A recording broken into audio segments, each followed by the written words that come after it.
I asked if we are alone, and now we are with 3. So, Sam, greetings. I'm just dashing in. I'm trying to get my other machine working. Should I leave you guys alone? I heard something about being alone.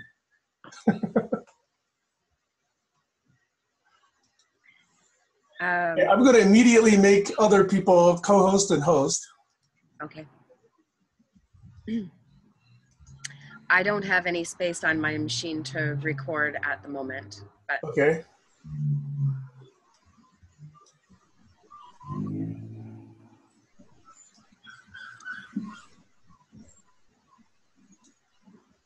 How's it going, Heiner?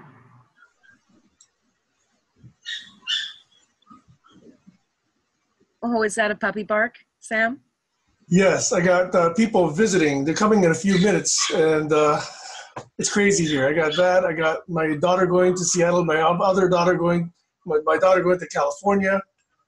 This is a busy day. Yeah. And I'm sorry,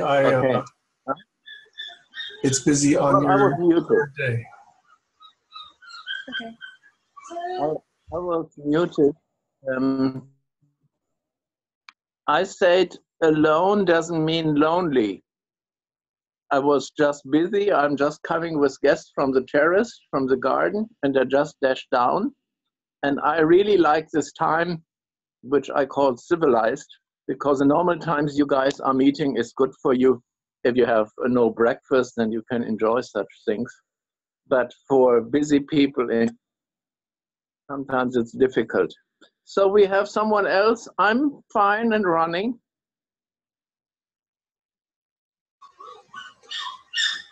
Hi, Lucy. Hi.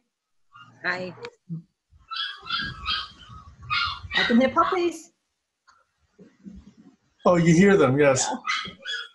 They're getting visitors today. One of them might find a new home today. Wow. Are both litters ready to go, or just the first? No, only the older ones, but really we should give it another week. Yeah.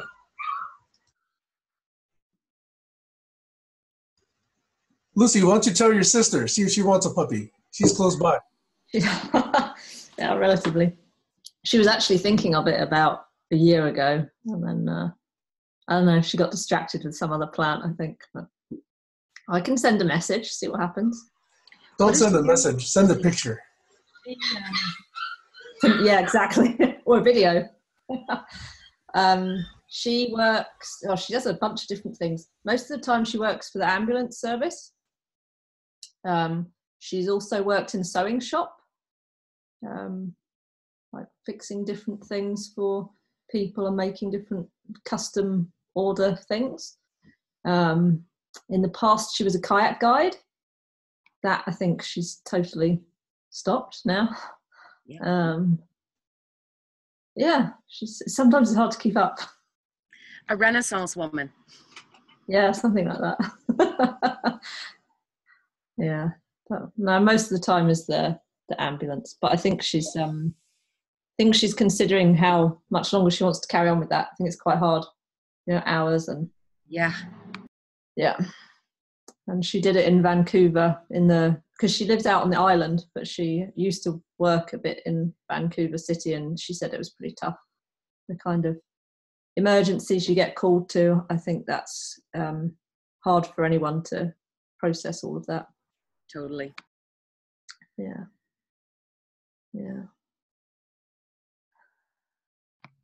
So how are you both? Sam looks deep in concentration on something.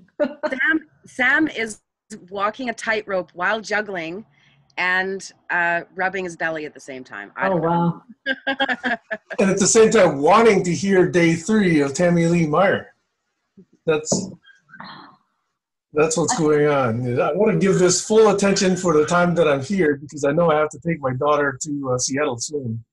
So Sam, what is your time in, so you have to leave at 2 hour time, right? Yeah, I want to get on the road by about 2:15 or so, and I probably need to say hi to the puppy visitors and do a few other things, but I want to stay hopefully till about top of the hour. Great. I'm wondering if you can give me host so the meeting can end then, and Okay, you are now host.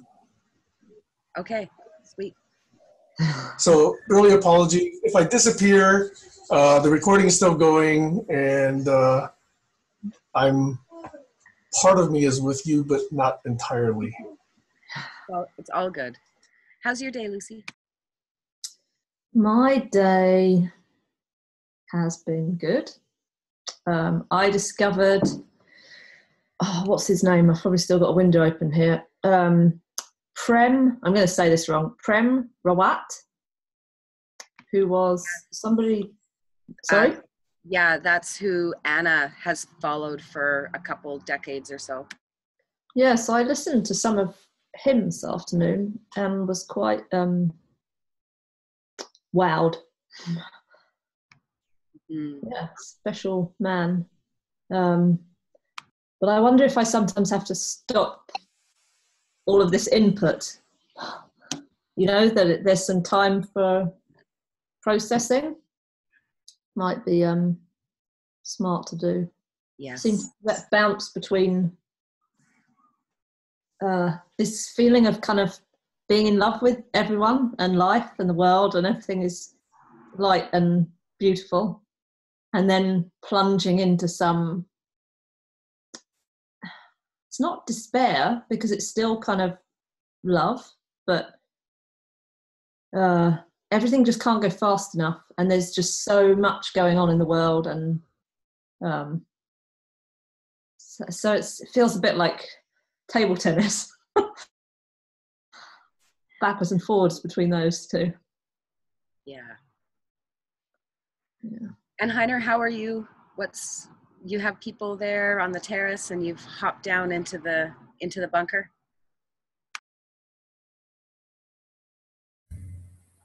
Well, I have my big computer again, so I can see you big, and I can see even gallery view. No, I had an evening grill with two people from Morocco and a girl from Japan. She's now in LA, but she was living here even in my bunker 5 or 7 years ago. And we were just visiting the vicinity, and my landlord and his wife and these others were sitting on the garden discussing nanotechnology and acceleration and social cultural disruptions. And then I looked at the watch and I said, oh, it's my time.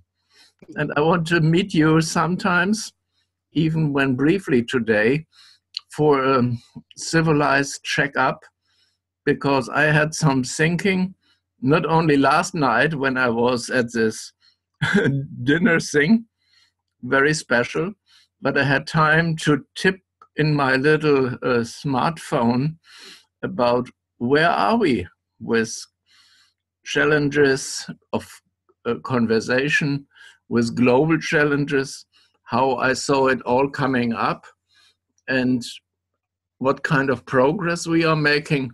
So I had my dim day, but I also had my great day. I like your approach, Tammy, as I said even long ago. And I think it is helping us to see something simple, coherent, complete, to make us think and maybe step out of our normal hamster grid and wheel and maze. And maybe by manipulating and playing and juggling with words, get new insights, where that leads us to, how that leads us in other languages, cultures, in other conflict and diplomacy challenges, dilemmas. I cannot see yet, but it looked like it was coherent, and I liked the grids you were playing with our friend from the Netherlands, Harry. And so I have nothing special to say, except I'm on deck for half an hour or so.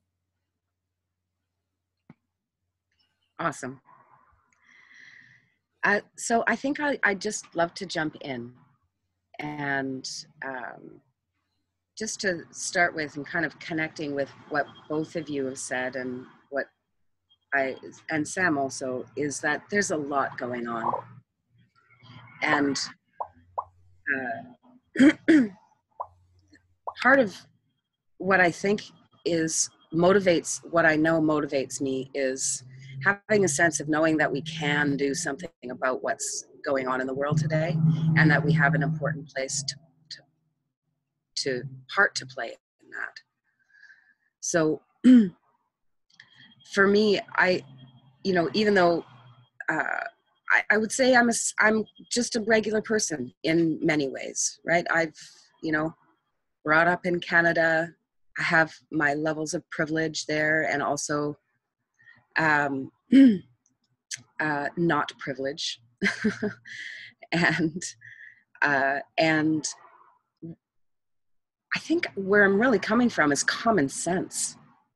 And part of this process of being in presence together and making sense making of what's going on in the world, what we all bring to the table, all of those seem to me to be just a common sense approach to being able to understand our context first, which is what's, I think, really critical. And people, I'm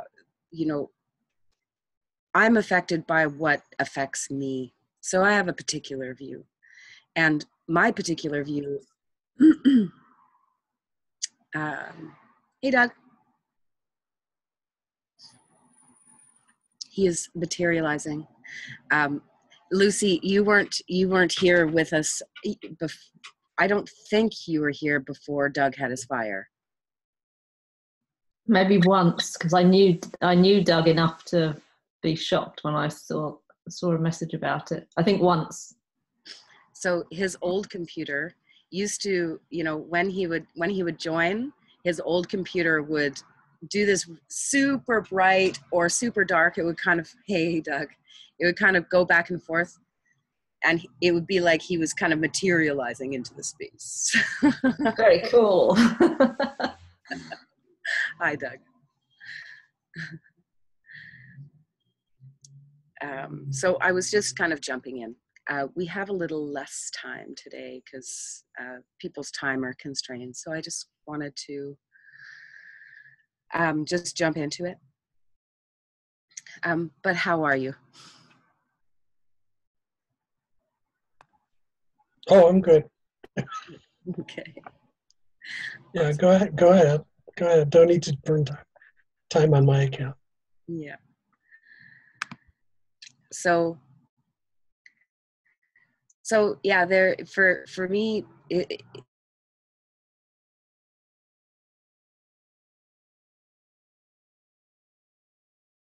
what needs to happen, and I think that really, any kid can see that we're hooped unless we make different choices, and it is collective.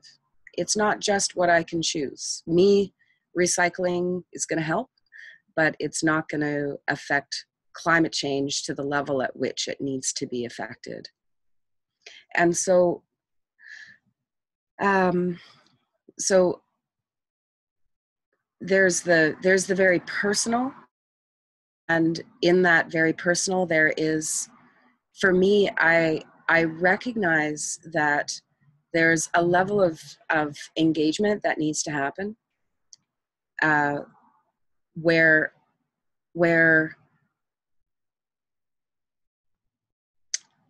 I need to be able to make contributions, and I need to be able to be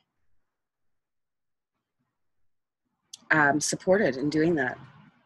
The world that I live in, I can go out and get a job and spend most of my time doing the work of doing just work to make sure that I have food in my belly and a roof over my head.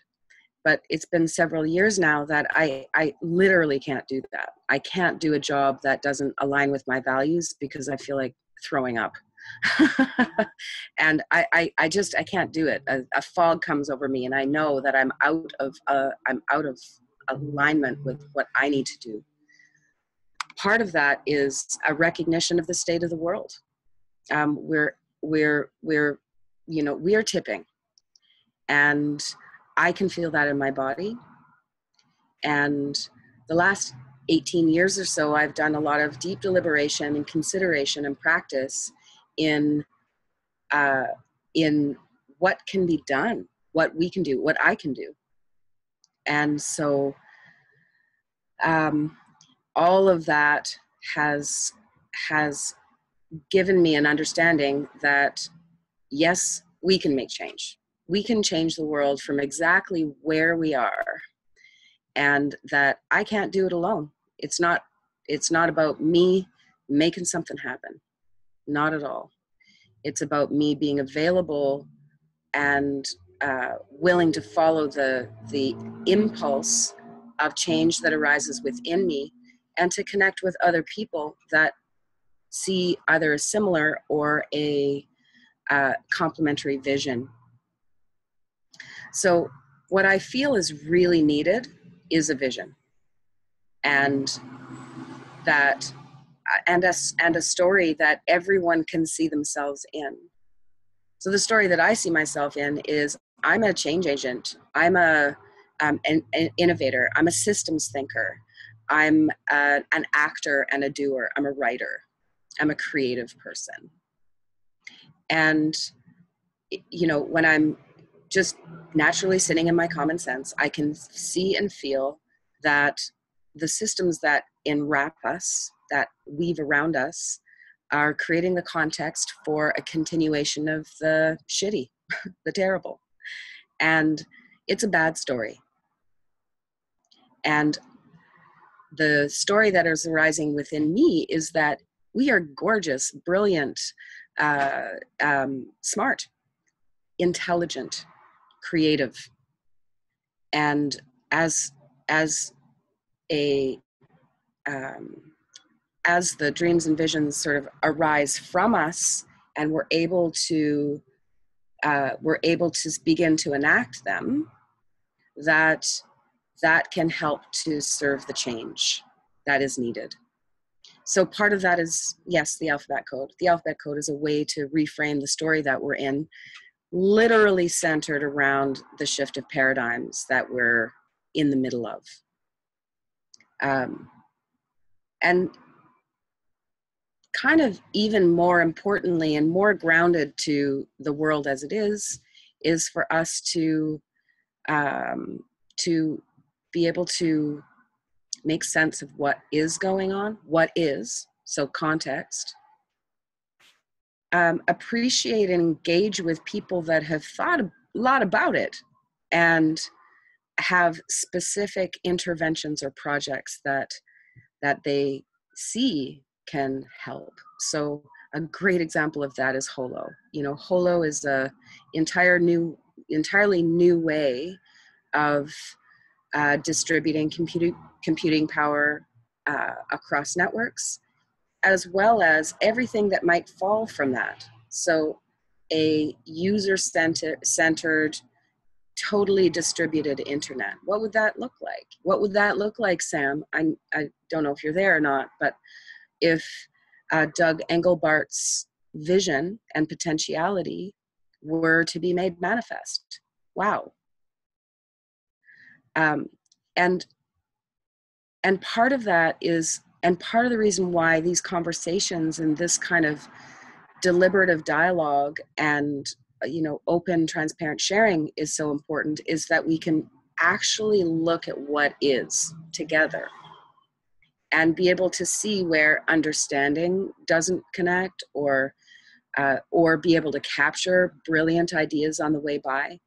And most importantly, and kind of exciting for me, is when insights are captured and shared.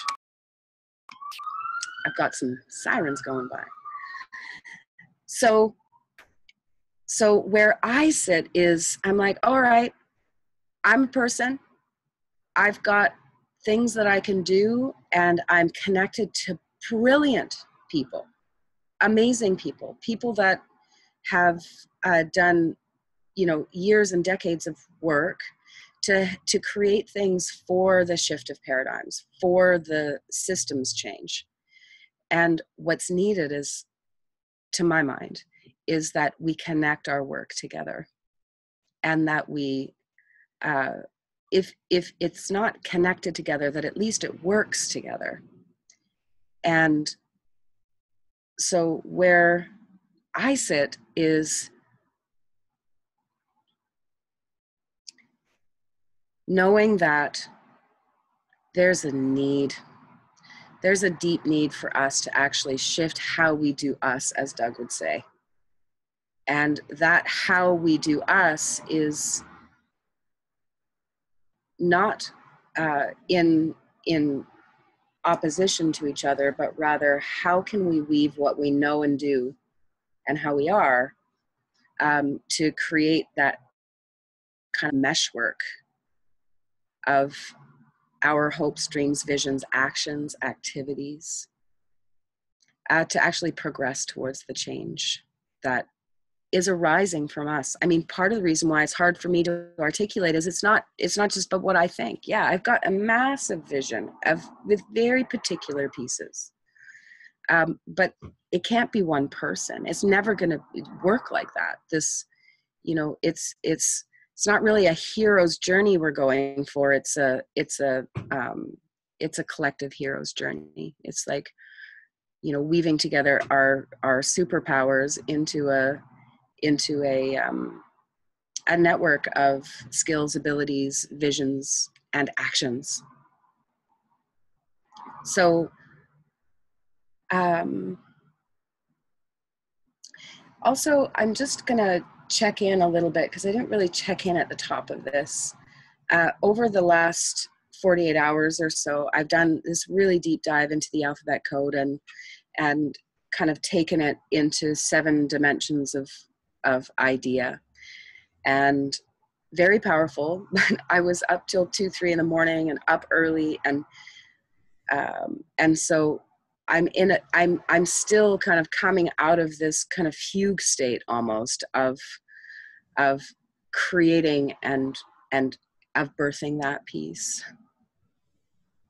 And doing this work here is a test, because in one way it's about me, and I need to stand in my power and be able to articulate what I'm dreaming into and taking action on. And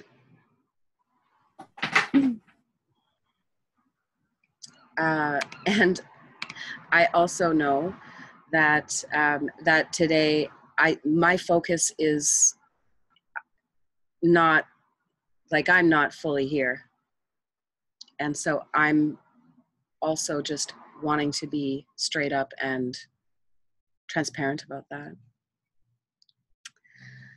When this piece of dropping down my dream and vision has been a really difficult one, because it's big, and I'm just Tammy, little, and I'm not the leader of the free world. I'm just a regular human being, semi-regular human being, that is really looking to use my common sense to say, hey, what do we need to do here? And I think what we need to do is we need to do our own inner work.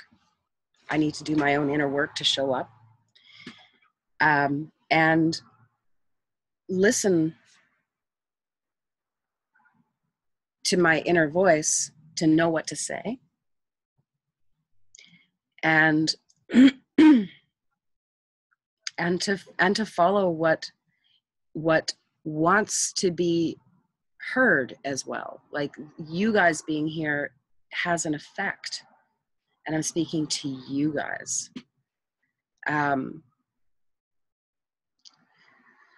So to get back to the vision, I'm kind of coming a little bit somewhat from this thing that I did about a month ago or something. So I first looked at needs up here in the top corner. I was like, okay, well, I have a need to belong, to have control over my identity. And that's kind of fundamental to where my work sits. I'm like, okay, well, I'm in the center of me. I can choose to make videos or whatever kind of media. I can just use my phone and create something that is an artifact that is user-generated content. And that can be something that is value that's created, that I can create from nothing. From the incidents of my passing, from whatever I choose to make. And if it's useful, then it can have value. So I see this whole new area of value creation that is available for us to dream into through user-generated content, through time and attention brought together into the same place. Like, you guys are all investing your time on Saturday afternoon or evening to be able to hold space for me to share this. That time and attention, I deeply value it. In this moment, the value is that I'm able to have a sounding board to express myself. I can also share ideas which may be useful and of value later. It may be that you guys have some insights through our conversation, through what I say or what others say, that help to shift your thinking or what you're working on, or give you the next piece in your journey and what you're creating. All of those things are of value. And so I'm really interested in looking at that as a point of intervention, to be able to, as peers, choose to invest our time and attention to create artifacts that can then be shared. And also, not only can they be shared and that information can get out there, but it's also that we can learn from how it lands. I've learned so much from watching myself and seeing where I'm in and out of authenticity or alignment. And then next time I'm better. I can be like, oh, okay, when that tone comes across, then you're not really in your center. You're trying, which is fine. It's all fine to try as well, but it's very powerful to be able to look, reflect, and then shift my behavior based on what I'm seeing of myself. Then I'm my own teacher, and that's fantastic. So together we can create something. I think that's the fundament that I am really feeling is both needed and what I really want is to be able to work with other people, to bring our ideas together, and then to take action on them. So, one of the big picture things for me is that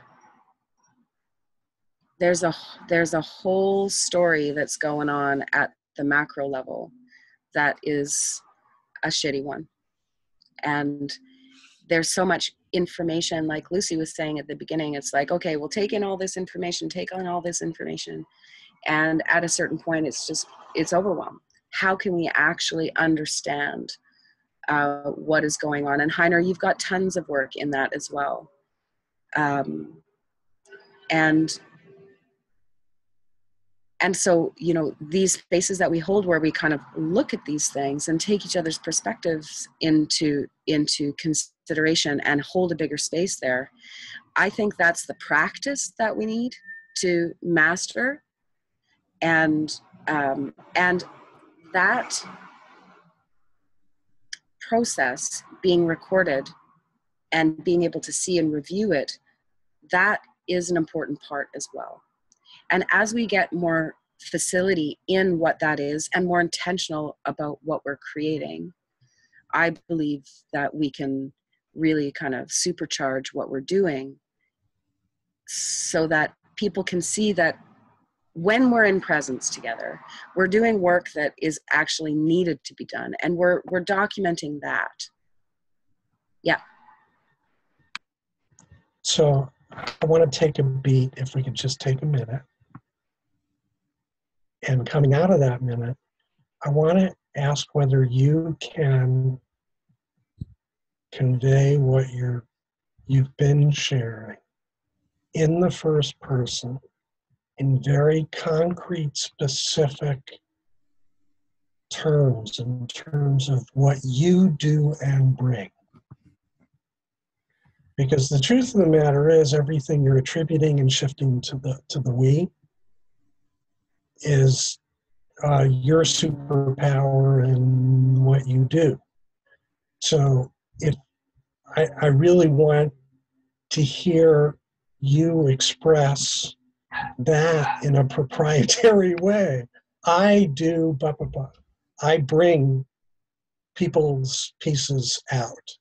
I help people put their pieces together. The I, the they, the third person, the we are three different places and perspectives. And what you do from the I relative to others, the they is the version of a story that I would really love to hear you share in a concrete and specific way. Because I know what you bring.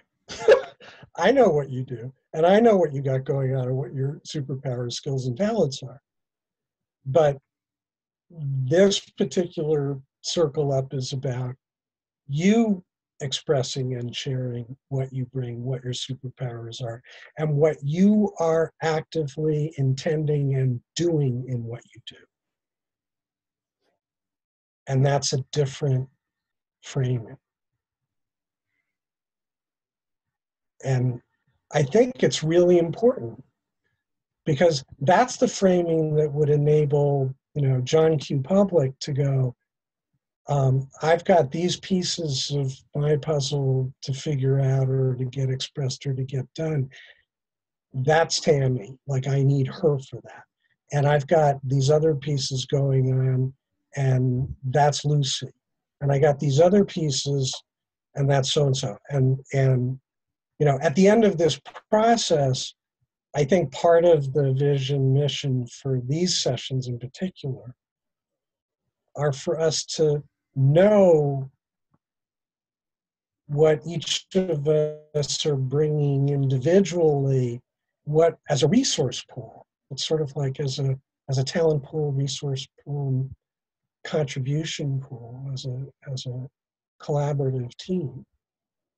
And so I just wanted to ask for that.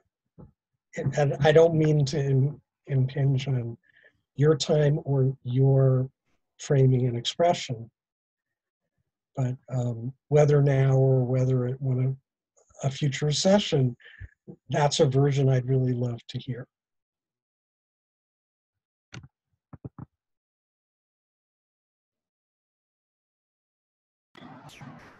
Thank you.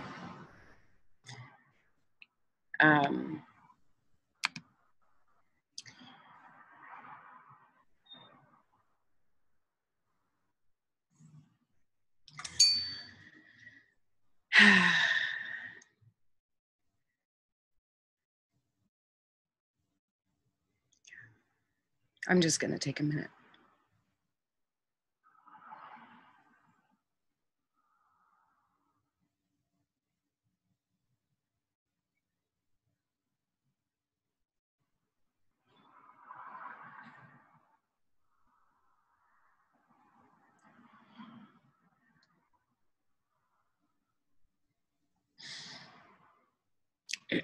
Okay.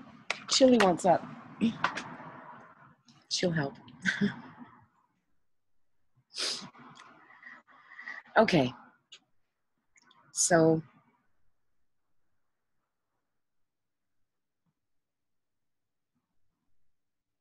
I'm a change agent. And I have a lot of skills. I think the most powerful attribute I have is that I genuinely love people.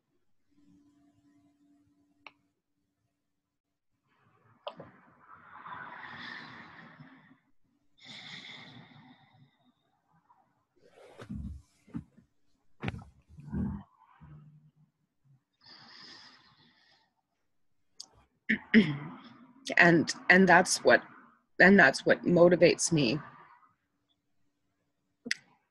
And I also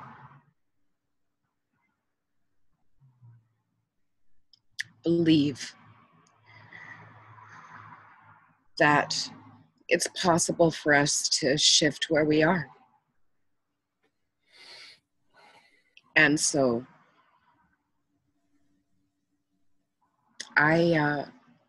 what I can do is, what I do really well is listen and give constructive feedback, thoughtful consideration, ideas.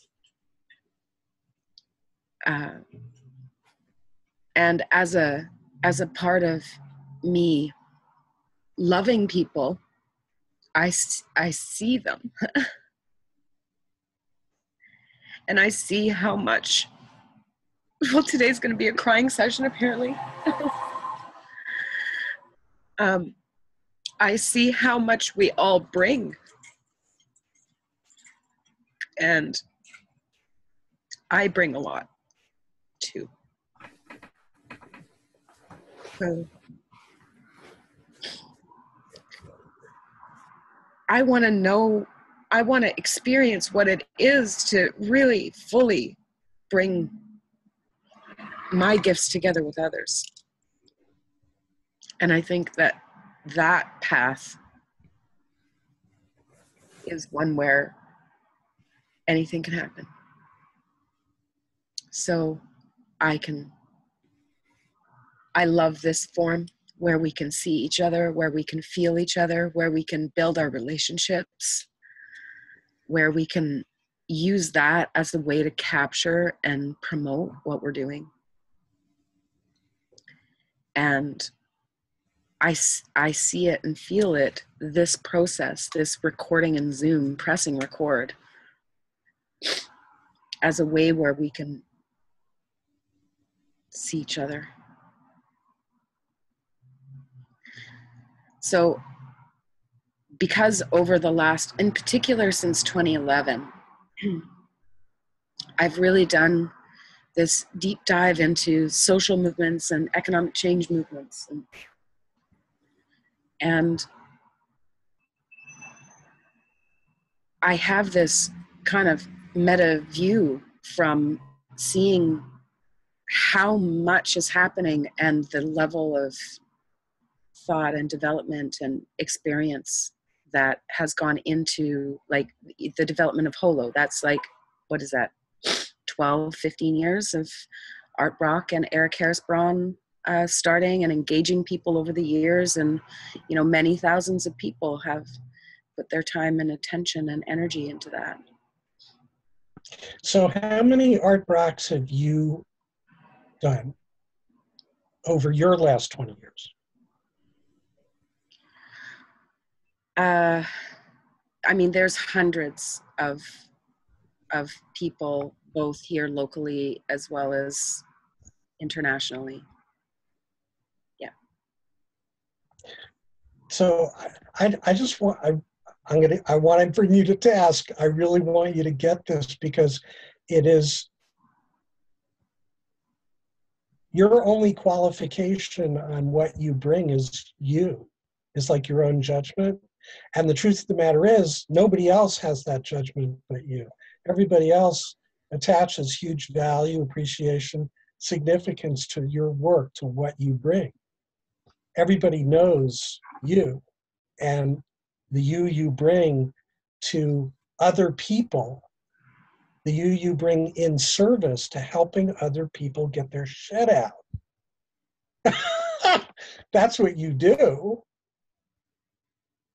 And that's a really big deal and important role function in the world. Yeah. Yeah. And it's always really easy to take for granted what comes naturally, because that's what we do and that's what we've been doing for however many decades. But it's like, don't take for granted, you know. Drill down all the crap you've learned. Drill down all the things you've learned how to do. I've never crossed paths with anybody that asks questions the way you ask questions, that elicits explanation and or brings interpretation, clarification in parallel to questioning others about their stuff, so that it not only becomes shared, but it becomes illuminated. Like Arthur Brock and his crew, without your help, can't really do a great job at telling their own story. Like, I didn't get there. I followed them for 2.5 years. I could not make sense out of it. I continued to read and follow every burp, fart, and sneeze, and I didn't get it until I saw an interview that you did of them. You were the secret sauce that made it understandable, that connected the dots and said, this is what this is. And you did that by engaging in your process inside out. It's the same way I learned about internet and social media from Howard Rheingold, because Howard Rheingold learned social media by sharing his experience as he went. So you're on this huge discovery journey that you're sharing as you go. You're inviting everybody to be part of that, to share in it. Yeah. But that's you. You own that. Yeah. Yeah. Thanks, Doug.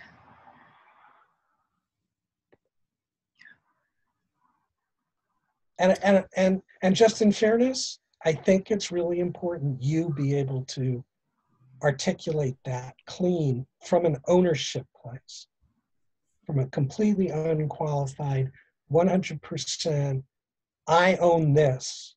I'm really good at this. This is what I do and bring. This is what I know. And this is what makes me unique.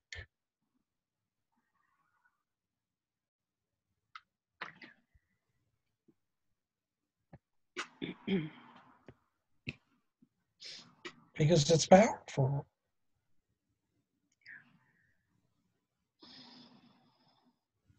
Thank you. I don't really know how to do today. I'll be honest.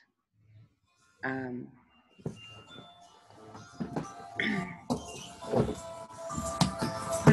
challenge I have is, in a sense, it's everything I work towards is the we. So yeah, there's me in it, but everything is about that. So for me to talk about what I'm aiming for, I don't really know how to talk about me. And I'm grateful for you putting your finger on that. But I literally don't know how to talk about it. So, you know, and because then the point isn't there. Like, the point is not me. And at the same time, I know that's bullshit. The alphabet code tells me that I need to be at the center of what I'm up to. So I get it. It's my edge. It is an edge for me right now, and has been in this work. So I appreciate you putting your finger on that. And I'm right up against something inside myself where I don't know how to talk in this place. Like, I get shut down. And part of that is, yes, I've been really pushing these last few weeks, especially these last couple of days. Anyway, the point is that it is really difficult to say who I am and what I bring for me. And it's also, I'll also say that having Sam not really here, and, you know, if people get in and out, it is hard to have that part as well. Like, and whatever it is, this is a place where I run from myself, and it's hard to be really present.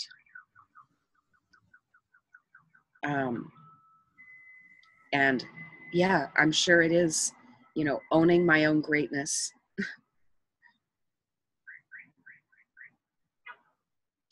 A few years ago, maybe a decade ago, was the first time I came into contact with Marshall Gantz's work, The Story of Self, Us, and Now.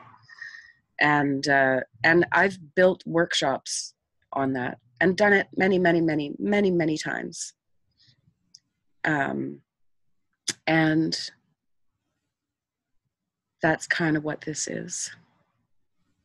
And so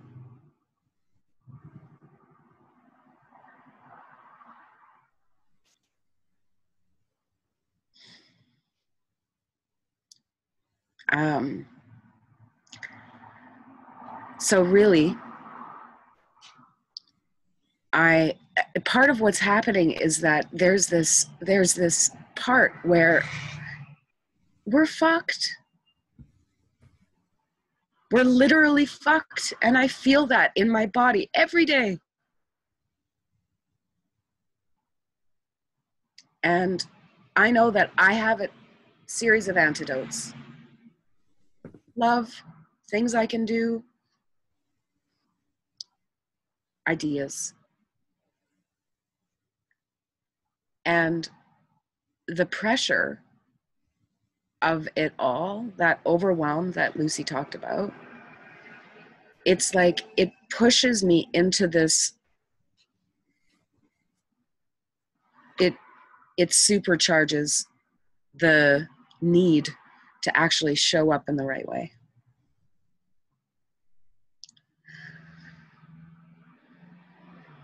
And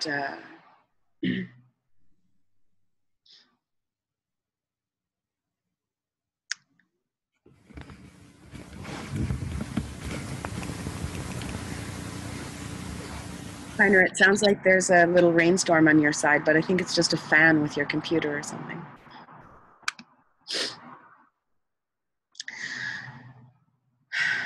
So yeah, I mean, if you want, you know, for me to talk about, you know, what I bring, I'm a writer, I'm a musician, I'm an artist, I'm a systems thinker, I can hold space for anyone, I can understand I'm a generalist, so I can understand many things, from, you know, the mechanical through to the ideological.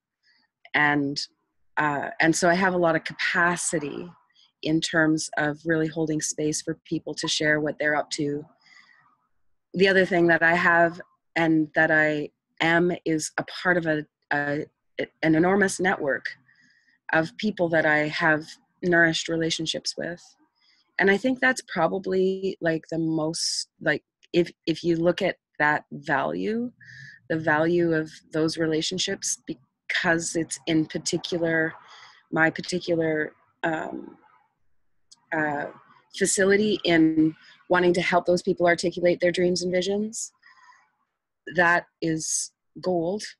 Like that, and that's the gold of the new paradigm, is us and who we are and what we bring. And so, yeah, I'm a knowledge creator. I'm a knowledge husbander or midwifer. And I really see that as the work of the new world is really creating ways that we can make sense of what's happening and what we can do.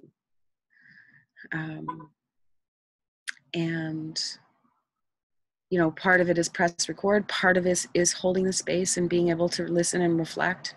Part of it is that network of people and being able to put people in touch with others that might be able to help them. And even if it's just to learn the very next thing that they need on their path. So I feel that my mission and my efforts are all in helping to create a weave of understanding, of people, of effort, so that this global fabric that Alex talks about is strong, you know.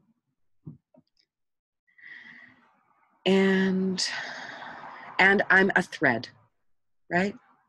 And I have, you know, I have my past that I can pull on. I have all this experience I can pull on, and I have this weft, this path that I'm on. And I just see there's so much potential.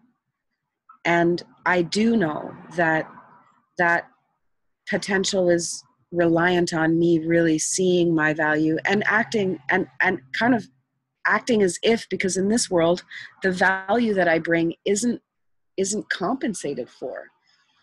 It's, and that world, that paradigm needs to be created. And I'm a perfect example of someone who needs that to be able to live and breathe and be in alignment with myself, my essence. So I see myself as an example. And back in the day when I had my insights, initially back in 2000, I had this project, and I still have the URLs for this, called Earth Girl. And and so there was Earth Girl and Earth Boy, but it really initiated with Earth Girl. And this idea that you know, we are all, EG is the, you know, Earth Girl, for example, and is really any person can use their common sense to understand their world and make a contribution. And so the idea of Earth Girl was really just women understanding the world from their perspective, and that's of value. And that's me. I'm just an example. First of all, the last 5 minutes or 10 minutes have been tremendous. Second of all, your punchline is like, oh my fucking God, why was that like stuck on a shelf in the corners of your mind somewhere? And what a perfect branding on so many levels for your role and exactly what you're doing, modeling, and pointing to as a way forward. That's you. Yeah. That's like really cool. Really cool. I really like that. Like that's sort of perfect. Like you know, Harry would have a drawing done already if he was here. Yeah. He hasn't heard that yet, has he? No. So yeah, you just moved your mission like 5,000 light years forward in this venue, in these particular conversations on these particular days with that. By the way, like that's as focusing on your work in this medium as the alphabet code is focused, as a thing that you were the channel for. You just like, you know, ding. just so you know. Just so you know, that was perfect. Awesome. Yeah, it felt like you totally nailed that. Before you got to weave, I wish I'd sit and written it, but I guess we can go back. It just came out, this like great chunk that just summarize all of the pieces and how they go together that makes you unique with what you're doing. Yeah. Thank you. Very Thank cool. you. And thanks, Doug, for helping. That's what we're here for. That's the whole point. Yeah. And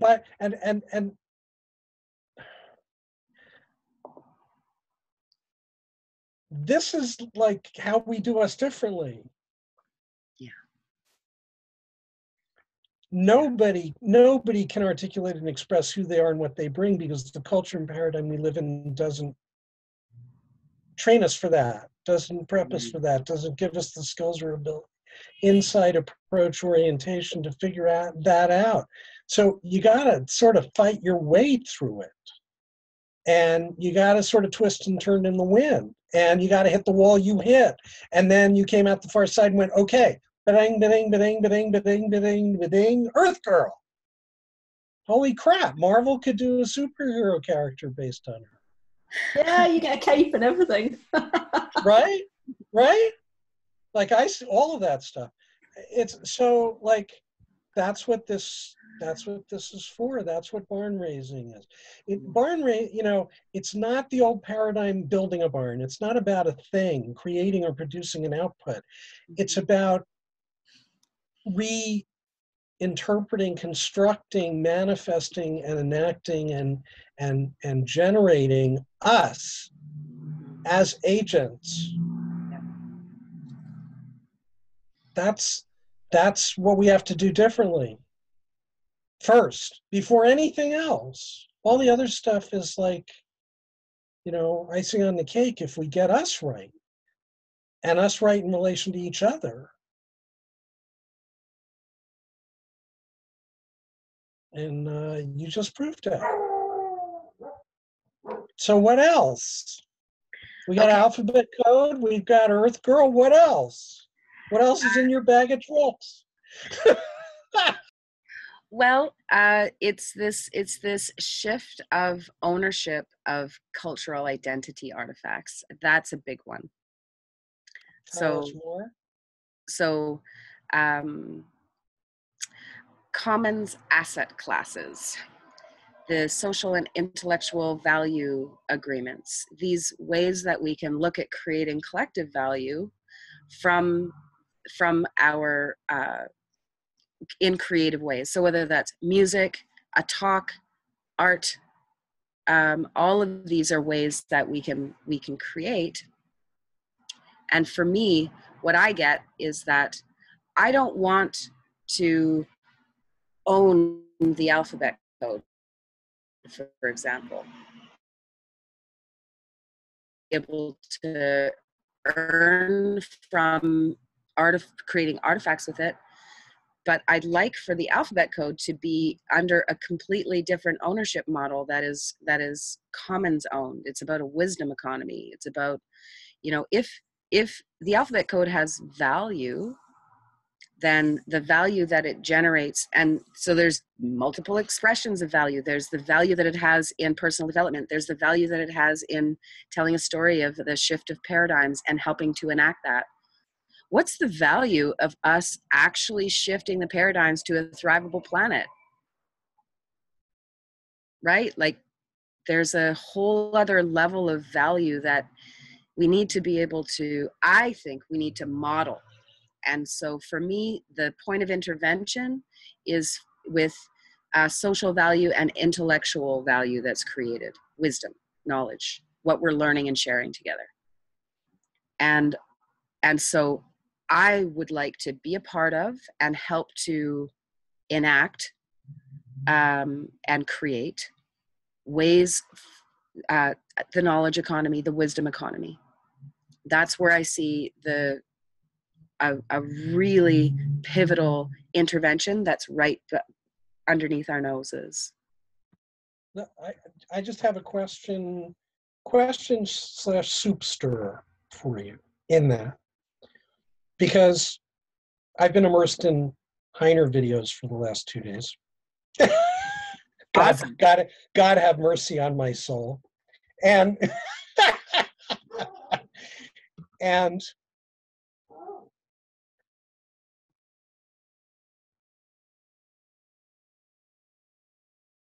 if we can add the multidimensionality that he speaks about to what you just said. In other words, it's not stopping at intellectual, and what was the other one you mentioned? Social. Social and intellectual, right? You've got social, you've got intellectual, you've got Ecological. you have ecological, you have mimetic in terms of a transcendent of intellectual disciplines and silos. You have sort of the idea dimension and layer, just like as a pot that has all of these kinetic dimensions to it in terms of how does it trigger, how does it catalyze, how does it interact with contextualized in the moment human generative activity, engagement, experience, doing, and when and in what context, right? So these are the shift that I'm poking at is to not, in Heiner's language, flatten it out, but to add water and let it grow into the full dimensions that it actually fills, and not just spatially in 3 dimensions, but in n dimensions. There are all these tangible, intangible, experiential, spiritual, emotional, all of these dimensions. Heiner, did I learn well? Did I get you? Yes, no, am I close? I don't know where you are. I really have pity for you that you look some videos, because the videos without the slides do not make sense. This was my experience with you 1.5 years ago, without my brother showing the slides. I cannot point.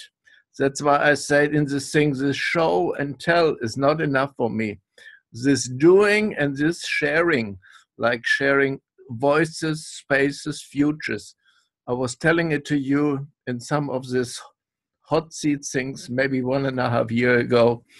I really feel through this deep listening we are getting somewhere, but I don't know what you have seen. And if you're getting close, I just say it is great that you took the time for maybe 1, 2, 3 videos, but it actually has to do with Q&A and learnings and the failures and why the children say these terms and what made me think and do it differently and building it and not doing words and not doing just narratives. So anyway, my hour is gone. Tammy, I like you smiling now. You were a little bit more low in emotion at the beginning of the session. No, I think we should put me again one day onto the hot seat and ask these difficult questions, because, I only have one question for Tammy. Tammy, you wrote to me one time, you're coming to no answer about me. Am I the only one, or are there many people which you have really big problems understanding?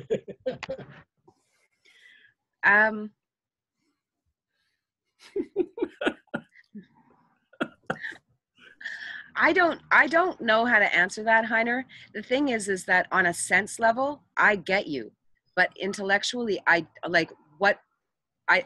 my brain can't make sense of it and I can't articulate it. So I know in my body that you've got it, but I haven't been able to translate. So you're a very special case for me, because most people I do. And so I'm actually very puzzled and curious about that. I feel flattened and I say bye-bye, because my people are waiting upstairs on the terrace. It was great. And maybe we get Glenn and Sam and some other thinkers to do the doing and not the talking and just speaking. You see, I was just at a lecture in our parliament. There is a lady speaking 20 times about narratives, and they lost their visions. And they don't bring all this together. That's why I say we need science integration across scales and embodied. But let me do it. Maybe in a second room or on a second monitor. Otherwise, we are continuing in circles and not upcycling and downcycling, but idling around and getting nowhere. And I'm getting very impatient because I see so much politics. And I tell you, the last 3 weeks on the levels I'm operating, it is really a nightmare. You see, I stopped my blog with Fleming Funch. I mean, I'm on sabbatical now since a year because I was only alienated by people saying, how can you be at so many places? So it is just jealousy and not really deep inquiry and laughing and listening. And this is what I like here. That's why I'm up. But now it's getting very late and the people are waiting. Bye. Bye, Heiner. You're wonderful. Oh, gosh. Okay, well, so Alphabet Code, Earth Girl, discovery conversations and exploring what people have and do and are, helping to connect people, and working in a group to understand what we can do and the potential interventions that exist. So I would say that's my nexus, but I also have a bunch of things. So I've got, I don't know, 20 or 30 URLs that are, again, another place where I'd like to look at what is a commons asset class for that sort of thing. For well, I don't know, can you call a URL a thing? I guess so, but it's a digital thing. And in the, what I feel and sense is that there's this potential to build, to be able to model the values that can help us to actually ground this new paradigm that I sense and feel inside me. So that's why, you know, I still want to look, in particular with you, Doug, at what a commons asset class scenario might be, because it's not Creative Commons. That's not, you know, it can build on what Creative Commons is, but it needs to be extended into the nuts and bolts payment space, right? Like, how do clicks turn into revenue, and like all the way down to the bottom of that. My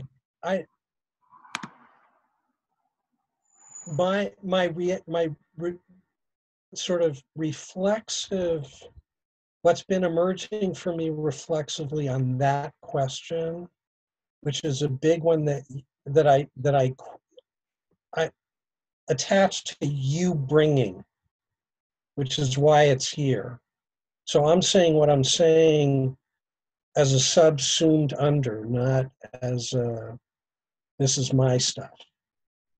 I'm feeling my way into what's the answer to that? How do we approach that? What's the difference in how we can begin that exploration that would really make it a game changer, that would really escape the gravity of the pre-existing structures around value, around conversion of value, around distribution of value, around monetization as a subset of that whole domain. And I think where you started is where I would love to dig more into expressions of, in the generation of, that when we generate, how many ways to Sunday is value captured and embodied and expressed in what we create.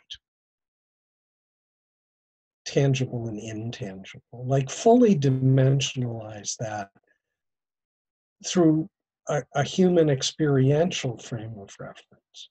One piece of which is acknowledgement and recognition. Another piece of which is, and how do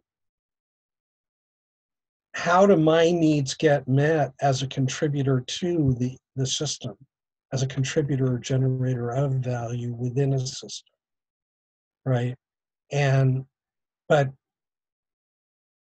I think somewhere in it, and it's not like I have an answer. It's not like I have here's the new, or here's the paradigm, or here's the framework and the solution and the magic pill.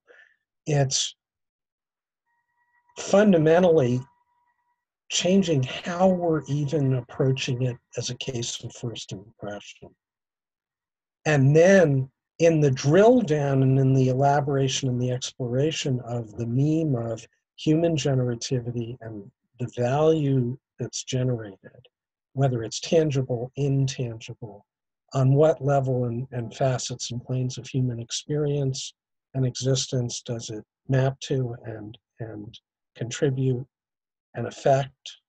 And in drilling that down, getting to, are there mechanical layers of the value ecosystem that is where the nexus with holo and the nexus with currency representations of contributions and the conversions between those currencies based on creating fluid flows of value back to individuals based on needs, and all of that stuff that instead of zeroing in on the mechanics, start with the universe of values being created and the full dimensionality of that. Because I think there's far more stuff to be, quote, assetized, like identified and assigned value, recognition of value. Like the fact that I say to you, thank you for giving me what I asked for today, right? In that thank you, there's a value I'm sharing that I received. And there's a yin-yang flip side of value on the other side of that. And you receiving a thank you and you taking that in. And we don't put that on a list. We don't recognize that as value. And it is. It's a thing. And there are a lot of other things like that that haven't been like given their due. Lucy? Yeah, so please bear with me. I think this will go somewhere. I guess we'll find out. So listening to what you both have just been saying, I'm tried to map it onto something that I know. And I'm trying to use your context to put it into what I know could be real or imagine could be real.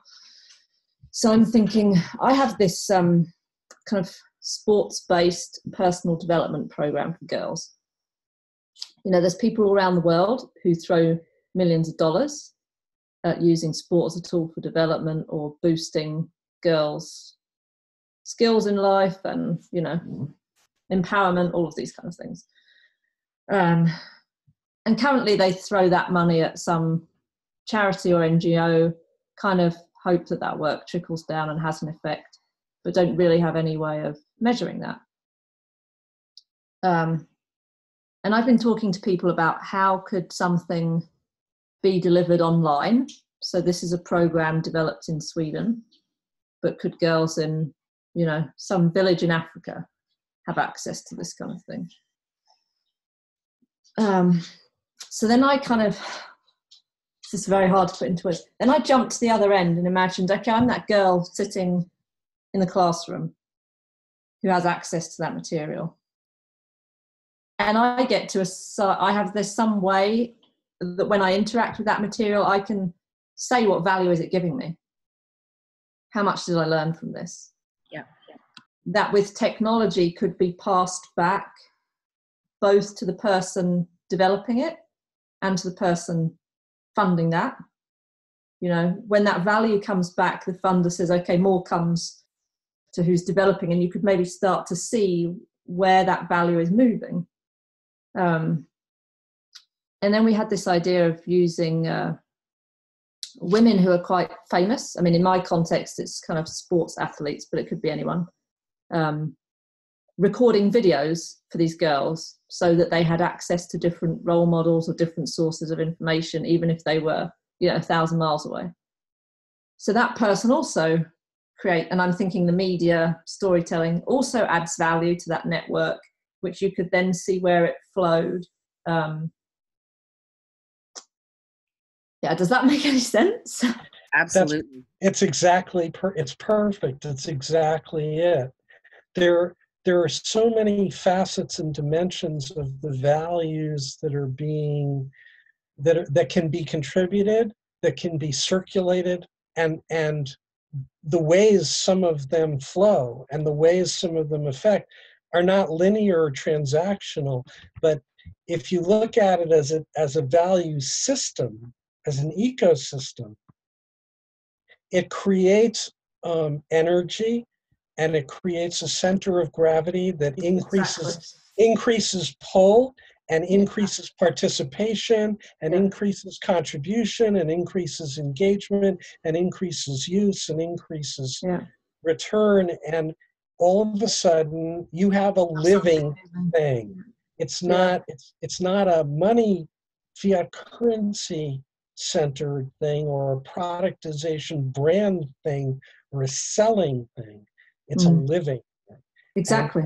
And as it thrives, I believe there's no way a dimension of that relates to money, currency flowing into it and being distributed in the way that makes the most sense. You know what I mean? For the system, on a system level, for the individuals contributing and comprising it, that it's a whole different vision. It's not a market. It's not a market. It's not an exchange. It's not the old thing. This is something different. It is a living system, isn't it? It's like where do nutrients and oxygen go in our body? They go to the places where there's demand and there's feedback. Exactly. And you take all of these incentives out for siphoning off value or misrepresenting values. It's just you can't do it. Well, you don't need to do it. You don't need to invite it to the party. Right? No. You can just leave that stuff out, and there's no reason for it to enter the picture. It doesn't have an opening, and it doesn't have a reason to be.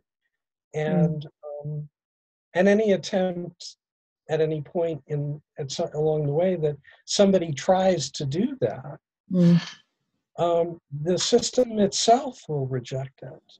Yeah. I mean, it's actually a really good way of thinking about it with where large sums of donor money go. What are we trying to create? What are we trying to incentivize that is totally lost because of, we may as well just pour it down the drain because of the system that we have. I mean, even measuring like the impact of developmental work, environmental programs also, it's such a emerging field. People don't know how can I say that if these 20 girls did my program, that in 10 years time they're going to be empowered members of their society? I don't know if it was my program or if it was, their teacher or some TV show they were watching. Who knows? Right. So Michael Josephitz at the Printernet Cafe, has the first beta up and running with, the vision is to bring internet connectivity to African villages, every African village on a grassroots level, has the first one up and running. It's operating, it's covering its nut, it's paying for the work of the guy who created it as a funding to support planting trees and reforestation. And so a dimension of extending that, leveraging that, of him being given the means to create a studio so that local women could do your program as one of the things developmentally that affordance now enables. And on a grassroots level, you would know really quickly the impact of your program. Yeah. And all the other sort of companion programs for women's identity and growth and political empowerment and all of that stuff that would then logically follow suit, like flow through the same channels. And it grows. It's a living thing. Yeah, I mean, you could connect the social and the environmental. Young people are always easy to, especially with personal development stuff, to motivate in terms of democracy and social kind of change. So then these girls, this is carrying on the same thing, but then they go out and they say, okay, our community needs a safe playground, so we're going to arrange to have that built, or we're going to help plant trees because we have problems with drought. And then you could maybe start to measure, where does kind of one ecosystem start connecting with another and value also flow between. Okay, so how do we build this? This is where it starts. Yes. This is where it starts. This is how and where it starts. Yeah, and your brain, in terms of Lucy, in terms of being able to kind of look at all the elements, you're starting grounded in that. And yeah, I loved how you made real that kind of ecosystem of value, right? So there's all of these, and connecting them so that it's a flow. That creates more flow. That's a perfect example of really considering how that can be. So thank you for laying that out.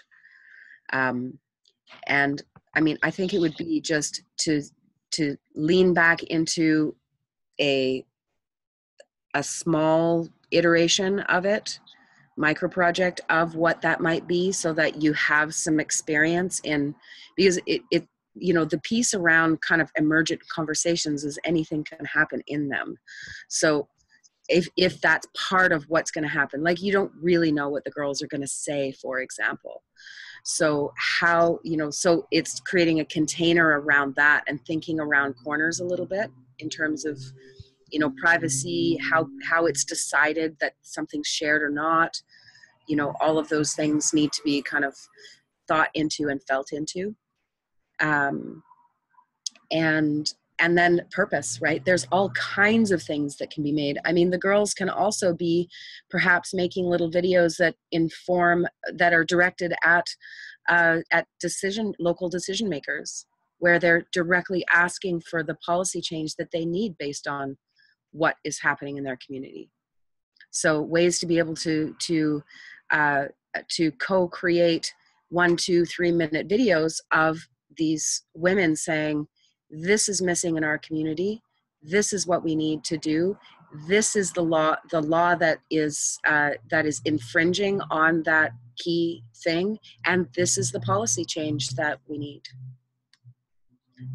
Those are also ways to be able, like that's literally demonstrating empowerment, as well as informing what specific issues any community person and a young woman in a community might be having. This is the point at which I have this feeling of like overwhelming panic, because there's a feeling of it being possible, but there's a feeling like you've described, like, okay, this is me. There's me, and we have Tammy, and we have Doug, and we have Sam, maybe if you stop. Okay, so I just want to say it's time to get rid of that punctuation mark. That I'm just little me. Each one of us has unlimited blank check generative potential to create whatever we can think of and to change and move the world. History is full of individuals far less endowed and resourced than we are right now this minute that did some of the most amazing things and the most horrible things the world has ever seen. And they were forces of one, they were individuals. There's no limitation on us other than the limitation we put on ourselves, or the beliefs and fears we allow to act as limitations on what we create. So guess what? You don't have to invite that to the party. You don't have to give that an audience. You don't have to let it have its day. Just say, okay, I hear you. You can go back to sleep. I'll take it. Yeah, it's I mean, it's fear, but it's it. also excitement, isn't it? That feeling is because you actually feel that it's possible. Then it's scary. Well, it is possible. So just stay with it's possible. I don't know how. I don't know when. I don't know if. I have no idea what's required. I don't know whether if what's required, I figure out what's required, I'll find what's required, I'll source what's required.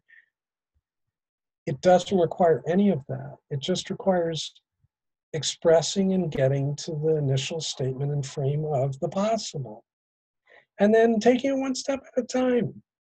And having the team, having the family, having the people there that you share it with, who say, count me in. I don't know in what capacity or what I can provide or but I'm in. I'm in. And use that base so that when you do have the cold sweat, wake up at 2:00 in the morning going, what the fuck am I thinking? Right? You can sit down and figure out time zone and log in and go to a chat and go, yo, help, I need to be talked back off the ledge so I can get back on track. And it's like, that's the human deal here. Until we have more of that than the isolation that provides the space in the room for the voice that says, who the fuck do I think I am that I can do?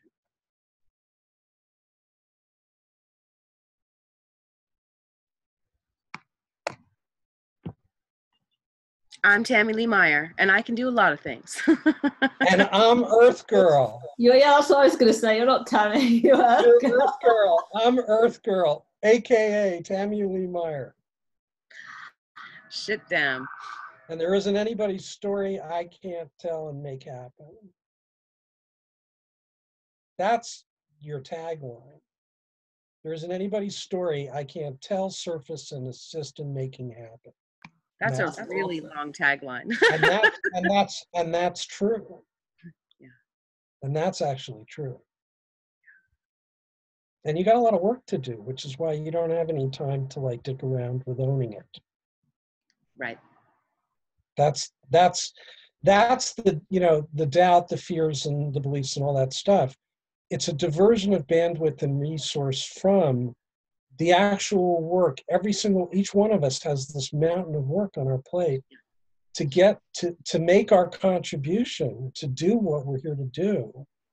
And a minute spent in doubt or in fear or in internal diversion to the itty bitty shitty committee in the back of our head is it's a diversion and waste of unbelievably valuable and extremely rare resource, because we're a resource of one and that's all we got to give. So if we take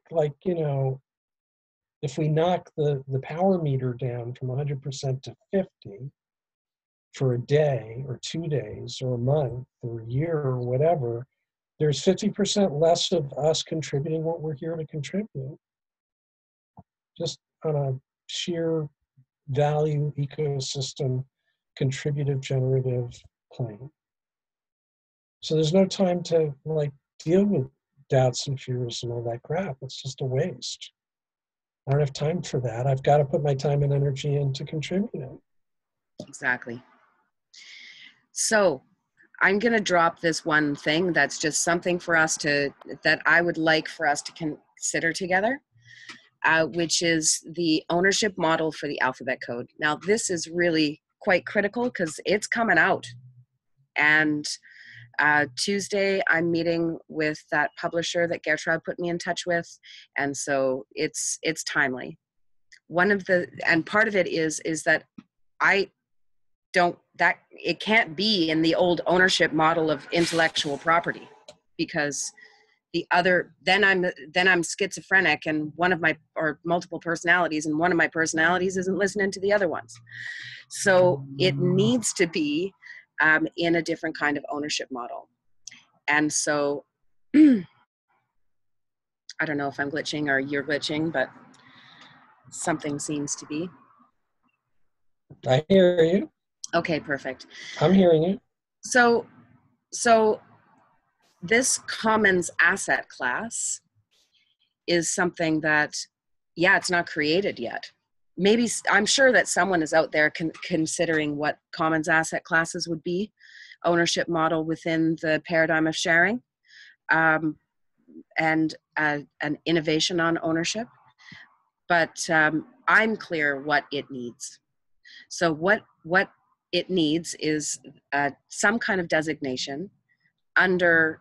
Now the problem, okay, here's the problem, is that the corporate model has this one specific kind of ownership model, and this can't be that. And it gives us an opportunity to look at different metrics of value as well, like what is the social value of people doing that personal work and coming into empowerment? What's the value of us building a new narrative from what the alphabet code says? What's the value that can be created from artifacts? Okay, so those artifacts, so there's the body of knowledge which I steward, but is, I deeply truly believe that this is a gift to humanity, and in that sense it can't be owned by me.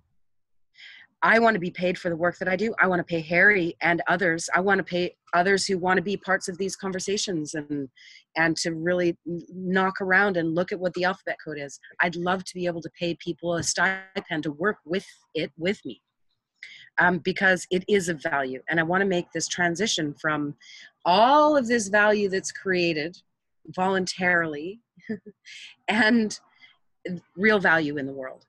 So one of the starting parts is to look at, okay, well, what effort, both in time, energy, as well as physical resources, goes into creating something? That's an important thing. So what goes into creating these? How much time has Harry spent making artifacts for the alphabet code? How much time have people invested in listening? How much time have people pressed play and watched it? That's a value. Having it seen is a value. And so I think it's really important to notice and have in our mind that the value flows don't just go one way, and that actually the value of something being seen 1 million times or whatever it is that ratchets up the dimension. It's another dimension of value that is now enabled. Yes. And so all of those are questions that I have, but it's timely. And I don't think, I know that I can't offer this. Hey, Harry. And bring this in the old ownership model. And so I was just, go ahead, Doug. So what I'm going to suggest, which is, and mind you, I'm the lawyer in the crowd, I think, in this room. I'm the only one who's an attorney. That if you stick to the Hoyle of the emergent, Gertrude sourcing a publisher, which provides the means and mechanism for a channel, the creation of a channel and a major boost of resource and support in service to getting the alphabet code disseminated and out there. I would approach the publisher with that challenge and say, we want to do this differently. Yeah, and I think she's exactly perfect. Obviously, you know, I am following the path here, and Gertrude is magic, as is Maria. And so I believe that she's exactly the person, and will see the importance of a different way of managing wisdom assets or knowledge assets. So I would start, you know, basically say, you know, this is what it is. If you're interested in being the publisher for this, right, then out of the box, one of the first threshold things that are part and parcel of this isn't linked to the alphabet code per se, but it's linked to the idea of figuring out how to develop and establish and create the channel, the publishing dimension of the alphabet code's birth and emergence in a way that's in alignment and consonant with a new value system. And we'd really like to work with you in figuring out what that looks like. And co-evolve and co-develop that solution, that answer, as an innovation and as a difference. Yeah, totally. And literally, the thing about doing that is you're also, you know, in the doing of that, you're also committing to the fact that I'm not asserting a control. I'm not asserting a demand. I'm not coming with a preconception. I'm coming with a desire and intention to figure out new. You're bringing your publishing paradigm, world's frame of reference. So we're going to have to put together the pieces from a value set, what's important to me, what's important to, and you're going to have to define what's important to you, or what are ingredients that you have to have since you're in the straddle and have to interface with the existing world, right? And let's get creative. Let's figure it out.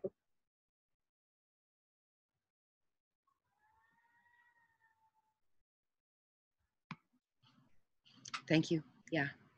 And just be okay with the fact that that's possible. Mm-hmm. Like you can solve the answer, you can find the answer in an action, in the specific case and context of this. And in fact, it'll be much more grounded and much easier to work through it in that frame, in an applied, in context, in real time, reality, than to try to abstractly grapple with asset classes and you know what I mean, all of the abstract stuff. Like, yeah, and that's good. Thanks, Doug, because you're putting the finger on actually what my work is. My work is to show up in presence, in acting, and document that. That's all. Really. That's it. So it's not about talking about it. It's actually about doing it and press record.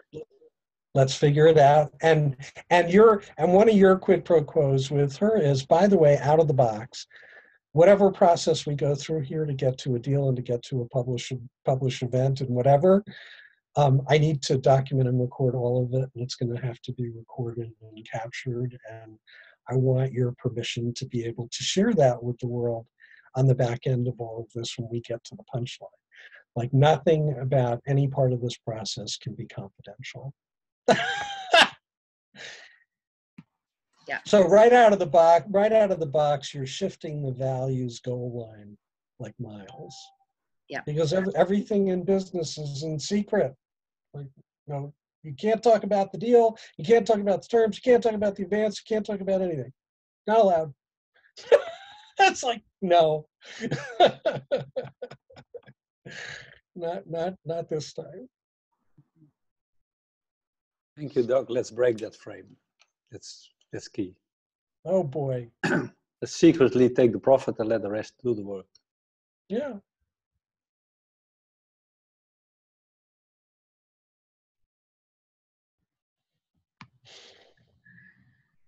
Yeah. So there's that piece.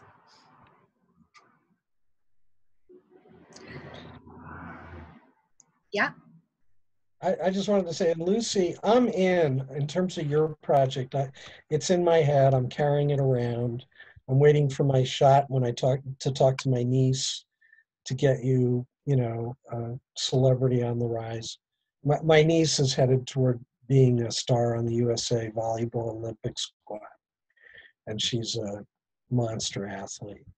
Currently heading in August, she's heading to Germany to play professionally, in training for coming back and joining with the Olympic squads. So, and she'd be a perfect, spokesperson for Lucy's thing. So I'm going to try to bag her. You do that. And, bag her. And toss her over. Yeah, and I'm available, and I'm also and I'm also available for brainstorming and kicking stuff around and just being sounding board. So you're not alone in your thing. No, it just feels like it sometimes. You met the right people, Lucy. I understand. Yeah, so it seems. Yeah. I think also this, Tammy and I have only just touched the surface, I think, of what could be there, the storytelling part, and all the pieces are there. That's the frustration. You can see all the pieces and just can't get it together fast enough. Yeah, which is where, for me, I'm like, okay, yesterday, Jaswinder was like, yeah, sleeping and eating, really important. Which, it's like back to the basics and breathing. And breathing, yeah. And the fast enough doesn't have to be there. Nobody else is setting a clock on your life and your vision and your project. You're running the clock, and you can be judicious with time, and you can be judicious with yourself. And I've not learned those skills. I don't know. It takes time. It really takes, and sometimes it takes like having a day of nothing. Like I did nothing. I accomplished absolutely nothing. I just needed to cook. Mm-hmm. Mm-hmm. I have one conversation with Anna, and I know I'm in for like 36 hours of digestion if I ended up being the subject of that chat. Yeah. Right? So it's like, time is our friend, but it's not our master. No, I think it just feels, I'm guessing that the rest of you have a similar feeling, but there's just this huge feeling of responsibility. Like I understand the problems and I see the solutions. So I have to get my arse in gear and get this shit done before, and when was it? Thursday, when I told you before, finding this balance between understanding the bigger picture of why am I here, and will it really matter if I do this or I don't do this, or well, probably not. I'll come back around and I'll do it in another life. But do you kick back and watch, or do you roll your sleeves up and do you get in, and how do you find the balance between those? Because I think life is both, but it's like riding a bike on a thin line or something. It feels like that's what we're all striving for, to find that line. I don't have any sit back time, but I have chunks of time where it sure looks like it. Yeah, that's, oh, yeah. Like by somebody else's judgment, somebody else is watching. You know, I left and he was sitting in that place on the couch with the computer in his lap and the headphones in, and I came in 6 hours later and he's sitting in the same place on the couch with the headphones and the computer in his lap. And what did he do? And you know what? Can't help you with that. I work my ass off and I'm exhausted at the end of the day. And that doesn't mean it looks like something. These conversations in this group work their ass off every frickin' time we convene. And it doesn't look like we've accomplished anything in a year. And it just isn't relevant to somebody who didn't put in the time. But for those that put in the time, there isn't one of us that doesn't know with 100% degree of awareness, embodiment, and knowing that we've covered a huge amount of ground. Hmm. And if I may add, I learned a mantra from Mike Parker that helps me very much when I feel this pressure and this responsibility. He says, slow is smooth, and smooth is fast. So don't hurry, you need to do it. If you take it slow, you can do it far better than you do it, because otherwise I kind of tend to try to climb over my own back and push it forward and all that, and I stumble and fall and make mistakes, and I'm then I'm like the sprinter who's too fast exhausted. And then I have to crash and rest and sleep and so. And I know I'm not. Yeah, you know this, Lucy. You know this in sports. If you try to push a tennis swing or a golf swing or any kind of motion in sports, I do it with that also. Unless the more relaxed and the lighter and the more naturally the movement, the more fluid the movement, the further the ball's going to go. Yeah, I'm trying to find my flow or rhythm or stride or something. Sometimes it's counterintuitive. It's about less is more. How are you managing to not like fall off the bike right now, Tammy?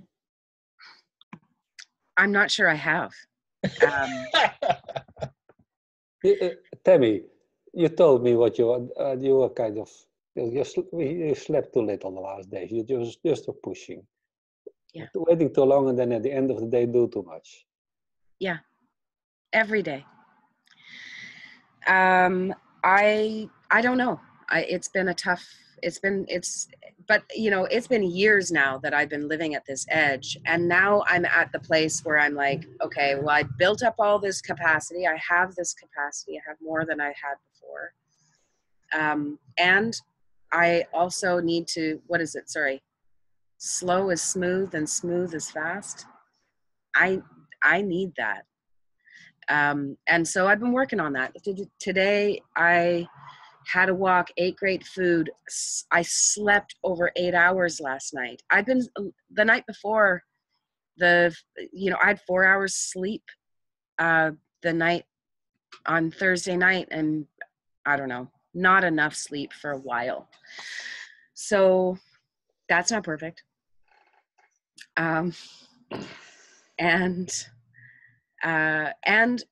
I also, there's this alarm clock that's going off. So that's part of what I need to listen to too. That's the voice of right timing. And it's not that I have to rush out and do it. I just need to be strong and focused and use my time well, and also do the pieces of self-care. I feel like I said to Sam, I don't remember, it's like, yeah, it was Sam. It's like, I'm on a tightrope, I'm juggling, I'm rubbing my belly, and I'm, doing a few other things just for fun. And it's like, that's what it feels like. So and the other day I was working on being present, breathing, and focus at the same time. It's like 2 out of 3 at any point, but 3, so I feel like working on it. and I feel good progress. And, you know, more progress is actually less time doing. That's what I'm really getting, is it's like progress for me would be having, you know, balance in my self-care while doing the work. Yeah. I don't know if that answered the question, but. Yeah, I think it does, definitely does. It's kind of like our perception of what is doing, and sometimes there's this whole, well, all this stuff's going on that we're not consciously doing, but we're still doing. Yeah, the 36 hours of process that Doug takes after having an intense session. It's like, that is needed. And yeah, it's a big deal. Yeah. Well, we have our conscious way of working and being focused and all that, but most of the thinking is done unconsciously by this multidimensional processing, and you go best sleeping and dreaming and walking and meditating and all those things that just seem like doing nothing, but it's quite intense work. Mike Parker, one of my Facebook friends, he kind of helped me through with his method, this liminal coaching, through my last year that I was leaving my wife and being depressed and all. And it was basically about relaxation, letting go, breathing, so that the unconscious, take away the tension so the unconscious can do its work and kind of start reprocessing and all these things, reprocessing. And that's helpful. And don't push yourself, because if you push yourself, you get more stressed, you become less effective. It's more about breathing, relaxing, and enjoying. You feel the joy and your desire, and let that take you where you like to be. And then you start in the flow. You've been there. So be nice to yourself. My condition is my main concern. If I am happy and I feel nice, then it's a joy working, and it doesn't even feel like work.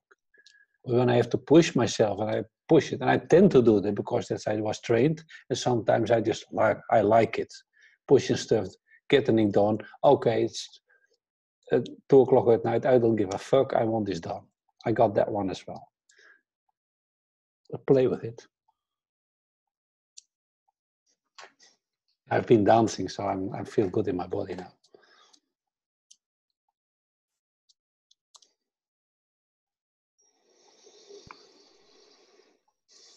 And I must say, Lucy, I'm happy to have you in the group. You're a joy to, you're a nice, contribution. Thank you. Thank you. I'm very happy to be here. I think you're all awesome. That's a great demonstration of what good work is. Yeah. I just wish you were all like round the corner. Like we could literally have a big barn. Yeah. This is a virtual barn. Yeah, I value this very much, but there's a part physical, you know, feeling, being able to hold someone's hand and be, oh, look at this, or just all of that other input that I really feel like I long for. Yeah. Sitting in the middle of nowhere whining about it, right? Yeah. Well, I'm going to move soon, but it's, yeah. Where do you find a whole bunch of people? You find one or two maybe, but I have to be creative. Well, I went to ecstatic dance tonight. This is and that attracts the kind of people who are not afraid to touch each other and have a kind of intimacy that's kind of forbidden in a normal meeting. Okay. People hugging and being together and sitting next to each other and feeling a body against yours.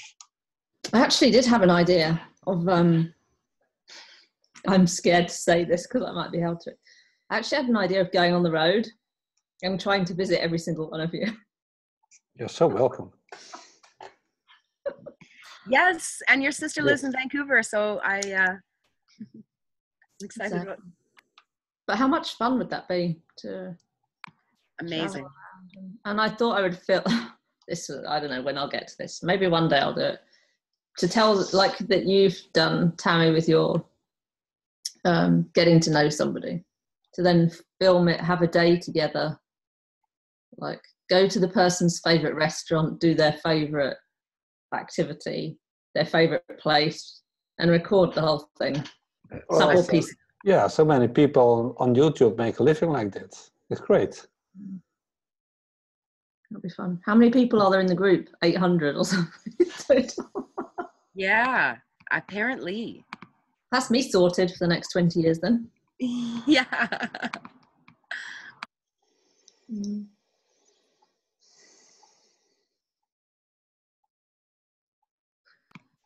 866 members. Whoa. Pretty amazing for a group without a mission statement, for a group without a purpose, for a group without a governance structure. Governance structure. This is the boardroom. For a handful of people that have consistently gotten together 4 times a week to talk to each other. 800 people. What is that poll about? And how do we catalyze it into something? Because I think that we can. May I ask a question? I think we can do that. Yeah, Lucy, let's test this. How did you find us? What was the process? I first found Fleming, Conversational Experiments, and then I found you guys through that. I started to notice patterns. Who do I know who knows somebody who also knows that person? And notice patterns between connections between people and connections between ideas. And then I've just kind of sniffed my way forward, pulled on the thread. Great, great. And I've kind of fallen into other doorways and then gone, oh no, wrong room.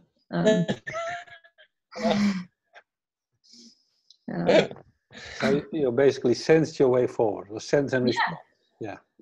I think you know, don't you? You know with people whether you feel like you fit or not. And it'd be really interesting to look at that network, those 800 whatever people. How, like, where does that stretch to? And must be amazing. Is that enough? Those 800 people. Yeah, well, mathematically, yes. And also the locuses. Yes. Last week I met in another group here, a local group, Teal for Teal. We met a Belgian guy, Mixel Kiemen, and he's one of those super smart people. He has 5 doctorates and all that, and he has studied how this works. So you have there are basically 2 kinds of connections. You have the star with spokes. There's a center in it. Somebody with a lot of connections, like Fleming is such a center. He attracts quite a lot of people for many years. Many people know Fleming. Once you know Fleming, say, oh, that's a nice guy to know. And there's those loose networks. And the trick seems to be that you have to make an efficient combination of both. And they studied that, and they got the math behind it, and they kind of see all that. So the knowledge also on this respect is there. And from the Santa Fe Institute, there's also some stuff. So I'm noticing also by sniffing around that it's there, and then we kind of need to kind of master this, because we are the ones who need it most, because those the 1% and all people who think in terms of power and ownership, they kind of exclude all from their stuff, and we need to find a better way that is more inclusive and all that. Well, we discussed this, but I'm suspecting that all the pieces of the puzzle are there, and it's basically we're finding more and more and kind of trying to engineer a better world with that. And I like nodding heads on the screen. I actually, if you look at if you look at the last handful of shares or posts that I did on Facebook, one of them is about sort of the phenomena of virality, of how stuff spreads, of how this kind of stuff grows, and it has a fascinating presentation / tool to experiment with patterns in networks to achieve levels of strength of connections and momentum and extent of spread and flow and all of that. But if you should be able to find it within the last bunch of my posts. And yeah, I lost 3 hours playing with it because it is really fascinating, and it's literally a dynamic tool where it starts with 3 heavy drinkers and there's 1 node and there are 2 other nodes, and how does heavy drinking spread or not? Yeah, that one. Yeah, and it's not simple, and it's not linear, and it doesn't lend itself to reduction because we're human beings. But that's the nice thing, because that's exactly what we need. We need to kind of be able to navigate complexity in a positive way, because this is a war the stupid can't win. Yeah. Do you think this network covers everyone out there who's interested, active, thinking about being active?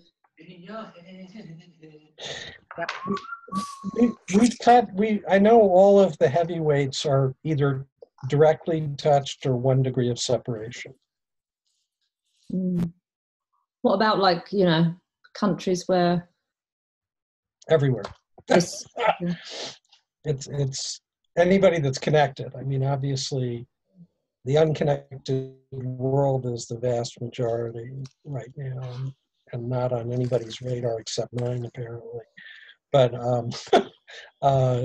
in terms of the connected and wired world, it's a small community. It really is when you think about it. Okay.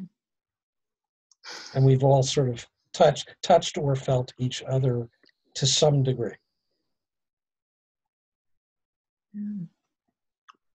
Okay, Lucy, I just dropped in, but you seem to have a project. Could you give me a short summary of your ambitions?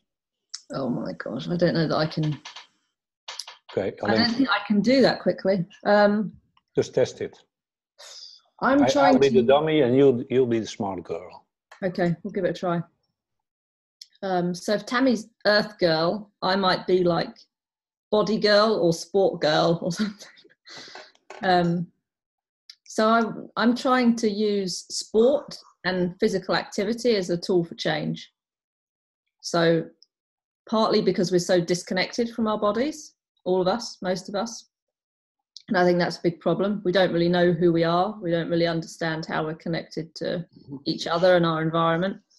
And then another is the body is, especially with kind of gender issues, is such a core part. Everything kind of connects to our body. So those 2 are like the big motivations for me. So it's trying to use sport or outdoor adventure, anything, physical, as a tool for change, whether it's changing people or changing society. So in a nutshell, that would be it. And what will you be doing?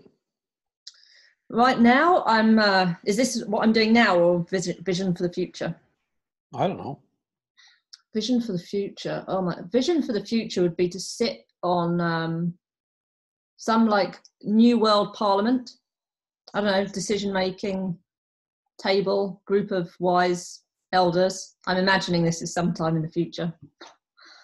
And and give perspective, wisdom.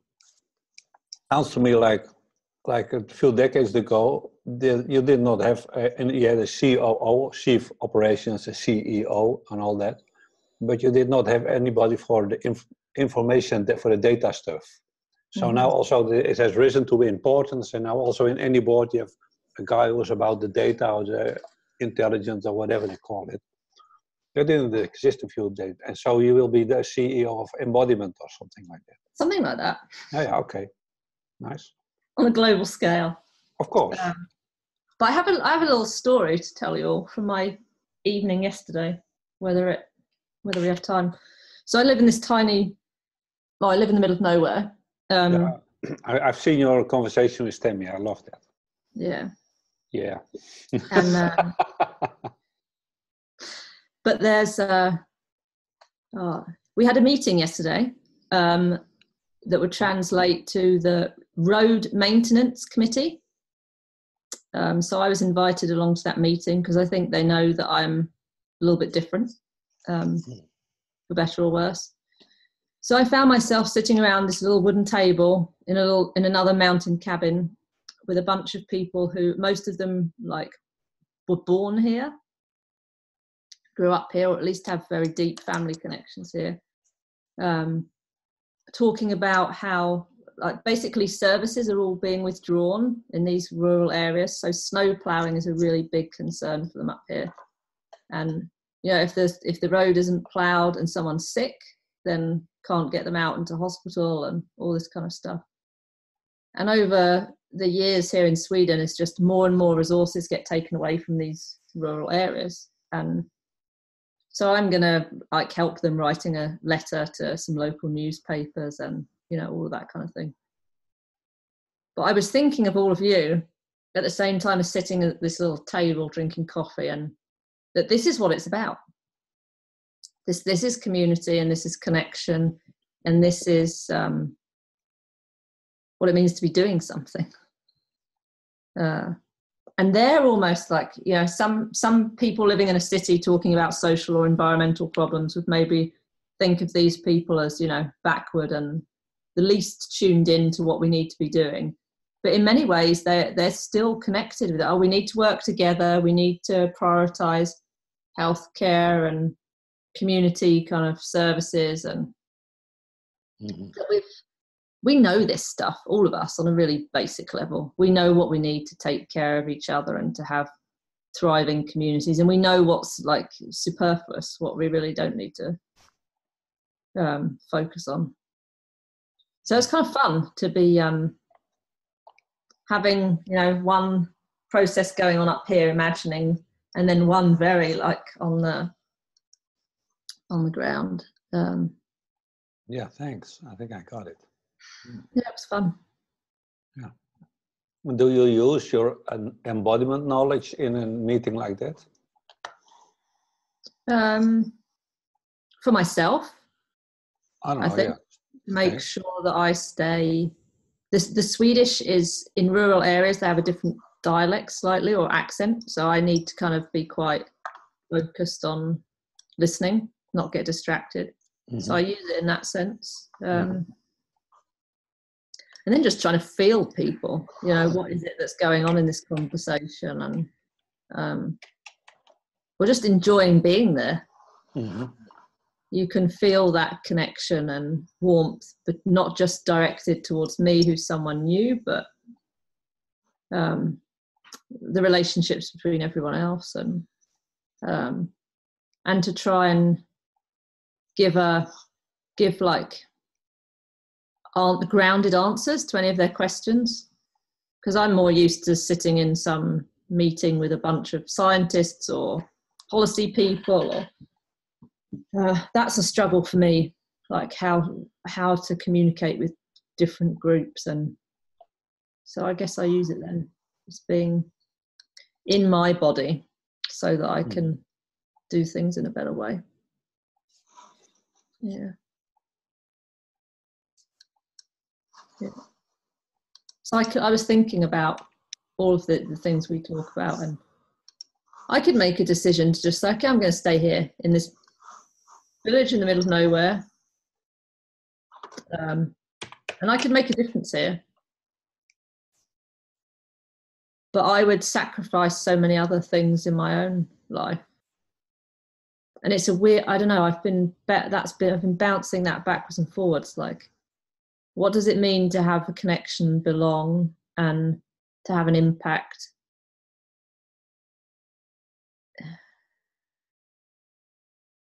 Yeah, I don't know, it's kind of local, global. We spend so much time talking about things. And I was like, okay, I could literally stay here. I could facilitate these processes in the community. I could start a cooperative, vegetable growing project. I could get solar panels here. I could get plastic banned from the village. Then could communicate that to the outside world and say, here's a model. I'm like, yeah, then I'd probably be on my own here for the rest of my life. I just, Yeah. I think I can feel you. Yeah. I put a link in the chat for you from somebody I met in. She demonstrated her thing, and she also came from, I think, from a sports world, and she uses embodiment as a technique for people to ground and be in the body and become aware of the breath and so on. And she has some very simple methods that help people who have never done it to feel it. And so I demonstrated that. So that might be interesting for you, because I think you have something to bring. And from a personal level, I am experiencing that embodiment is so basic to what we all have to learn. It's so neglected. We kind of, for some reason, worshipped the universe in our skulls and kind of forgot about reality in our bodies. Yeah, so totally. and I'm very in the middle of learning that. And every morning I have a virtual breakfast with my friend Sven, and he's all about embodiment, because he's also, he didn't have it as a child, and neither did I. So I think we feel the importance of work, that work, and people like you who can lead us there. Well, I didn't have it either as a kid. That's why I'm doing what I'm doing. But it's your path. You apparently this is your focus. You have knowledge about it, and you have an ambition, as you just shared. Yeah. Yeah. Right. What do they say? You teach what you need to learn. Yes. Same here. Thank you. That's what I'm doing. Yeah. So, welcome to the club. Yes. Yeah, same here. And that's the nice thing about the way we kind of intend to support each other. If you need something, you bring it, and if you want something, you ask it, and we are all willing and able to respond to the fullest of our possibilities. And if we can't, that's fine too. But there's no pressure, it's open. I like the openness of this. Some people call it love, and probably is that. I think so. Yeah.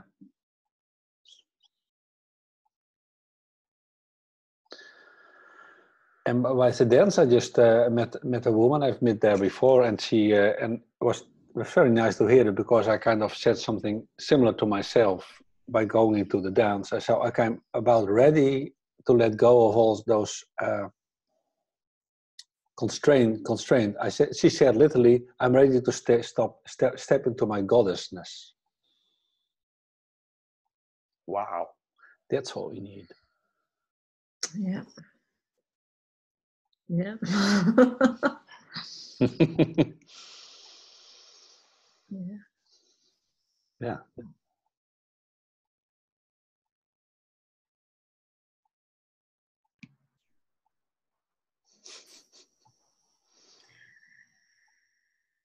Thank you, everyone. I feel like I need to complete.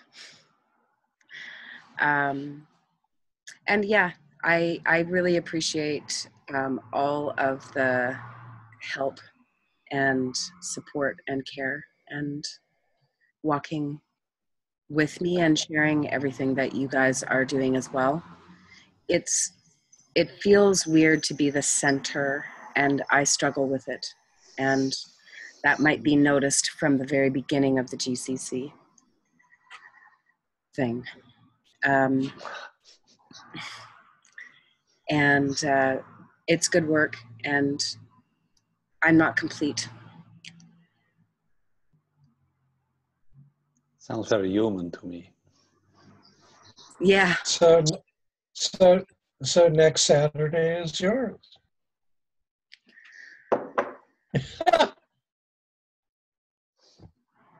you know what, Tammy? This struggling to be the center of it is actually a gift for everyone else who's part of this process, because it's much more common the other way around, and you model the alternative. And I felt that, like, from the very beginning of joining this group, that there was a focus on we not on me. And that comes in a very large part from you. At least that's how I felt it. You model it for other people. Thank you. Thank you.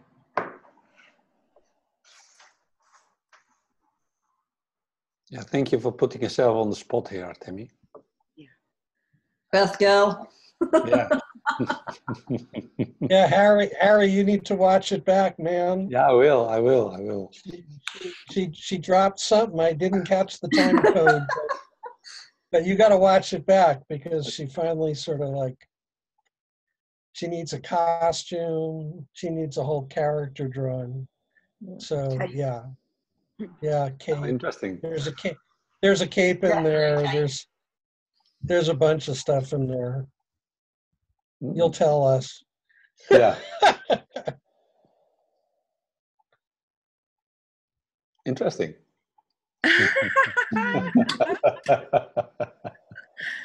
Oh gosh. Okay, folks. Well, yeah, I'm super grateful. So thank you. I'm at the end of my broadcasting day. Hopefully, some of you will show up. I'll be there. Unblackened. I'll be around tomorrow also. And and I'm going to send out a ping because I forget who it was, Michael or Charlie or somebody who was like, could you let me know? And I'm going to take a stab at doing that. Michael. That was Michael Jusefowicz. So, yeah. Well, great to see you all. Thanks. Thank you so much, everyone. Okay. Night. Bye. Bye. Bye. Bye. Bye.